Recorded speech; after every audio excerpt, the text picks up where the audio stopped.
Hola a todos y bienvenidos a un nuevo vídeo del canal. Hoy hablaremos de uno de los últimos libros que he leído, El cuarto de Giovanni, también conocido como La habitación de Giovanni, de James Baldwin. Para quienes no conozcáis a este escritor, aparte de ser autor y poeta, fue un gran activista político y conoció, por ejemplo, a Martin Luther King. Estuvo muy activo en la lucha por los derechos civiles en los Estados Unidos y también es muy relevante para la comunidad LGTBIQ+, porque mediante sus obras también ha defendido y ha mostrado a las personas queer de una forma muy abierta, como es el caso de esta novela. Decidí leer esta novela porque estaba buscando alguna novela de culto, ¿no? Algún libro más clásico de temática queer, aunque claro, es que fuera muy habitual antes que los escritores publicaran libros que hablaran tan abiertamente de este tema. Pero James Baldwin lo hizo. En 1956 se publicó este libro, en una época en que la homosexualidad aún era ilegal. Creo que lo mencionan en el mismo libro, en todos los Estados Unidos, y mucho antes incluso de que dejara de ser considerada una enfermedad o de que empezara el movimiento a escala internacional a partir de Stonewall. Fue una novela muy atrevida que recibió muchas críticas por ser tan abierta. Inevitablemente se convirtió en una de las novelas de referencia, incluso aún a día de hoy, de la literatura queer. Es una novela muy trágica, pero también muy tierna a su manera. David decide mudarse a París para encontrarse a sí mismo y un poco también para cambiar y escaparte de esa dinámica en su casa con su padre, con el que tiene una relación un tanto complicada. Realmente no se conocen el uno al otro, no se llegan a entender en cierta manera. Lo que destaca de la novela es el romance de David con Giovanni, un joven barman italiano que también está viviendo en París y al que David conoce durante una noche por casualidad con uno de sus amigos.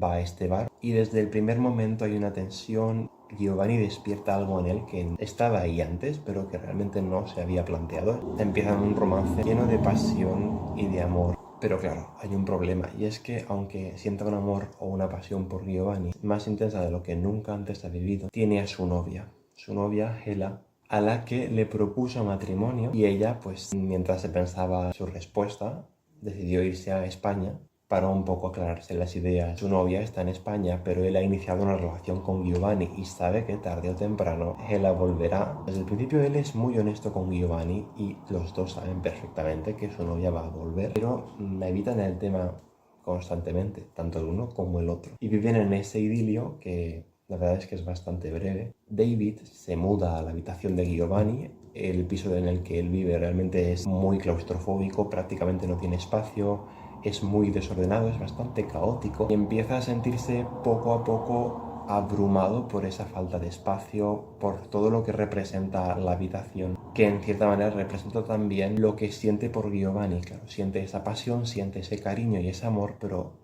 con el tiempo Giovanni desarrolla una dependencia emocional muy fuerte. También está un poco deprimido y eso acaba asfixiando a David. Y en cierta manera lo quiere pero lo odia. Sobre todo lo que se refleja muy bien en la novela es que aunque él empieza a descubrir esa parte de sí mismo, hay una homofobia interiorizada muy fuerte. Le repugna en cierta manera lo que siente hacia Giovanni, aparte de esa homofobia. También vemos mucha misoginia reflejada en el libro, en algunos comentarios del propio narrador, que es el mismo David, y de otros personajes. Por ejemplo, se siente muy agobiado porque está con Giovanni en la habitación, tiene que limpiarle, etcétera, porque Giovanni tiene todo hecho un desastre. Y dice, es que yo no puedo estar en casa aquí todo el día encerrado, no puedo darte lo que quieres, que es cuidarte a ti, cuidarte de la casa, no esperes que sea como tu mujer, ¿no? Eso es lo que hacen las mujeres, eso no lo puedo hacer yo. Claro, estamos hablando de una época que no es la de ahora,